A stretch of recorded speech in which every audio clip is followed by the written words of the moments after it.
He'd be too old to want one by then. When he got to the second floor, Elijah went first to Zach's room. He knew there was no phone in there, but he'd been in this room a lot, and he knew his way around. It was familiar, comforting. Bunk beds, neatly made, they weren't always, were pushed against one wall. Zach had a toy box, a dresser with a lamp on it, a dirty clothes hamper. But he couldn't stay here. There was no phone. He'd known that when he came here. He just wanted to feel a little bit happy again, and he'd always had fun in Zach's room.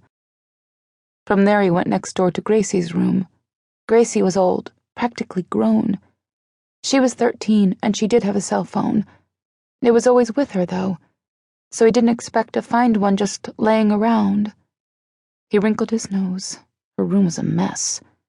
He hadn't known girls could be this messy, but this was worse than Zach's room usually was. Her clothes were tossed everywhere, on the floor, on her bed, across her furniture. If there was a phone, he'd never find it. Heaving a sigh, he trudged on down the hall. The bedroom where Zach's parents slept was huge. There was enough space for a big bed, a couple of dressers, and a treadmill that had clothes hanging on it. They had a lot of weird, old stuff that was stacked everywhere. He checked the nightstands and the tops of both dressers, patting the surface when he couldn't see well enough from the nightlights. There was a lot of old junk, but no cell phone or the other kind.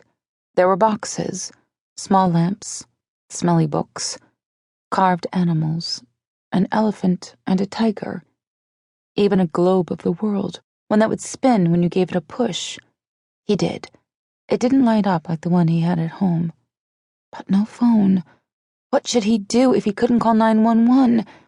Should he just stay here until Zach and his parents got home? There would be food in the kitchen.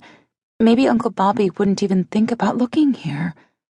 Zach's mom would know what to do.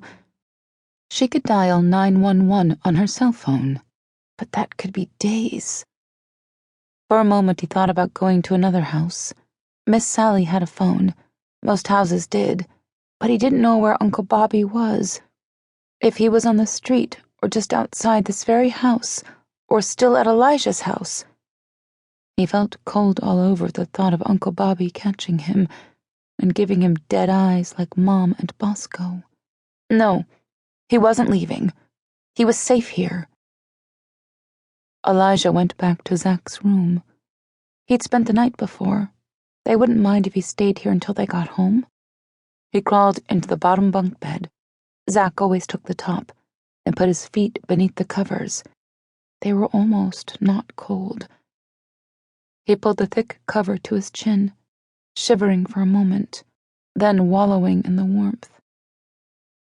He should sleep. If it was a school night, it would be a long time past his bedtime. He remembered how mad he'd been at Mom for not letting him stay up later, but then he'd gone downstairs and seen... He didn't want to think about that. The shivers came back. Outside, the wind picked up, howling like Cookie did when the little dog next door aggravated him through the chain-link fence. The tree outside Zach's window moved, and the limbs scraped against the side of the house. That window faced the street.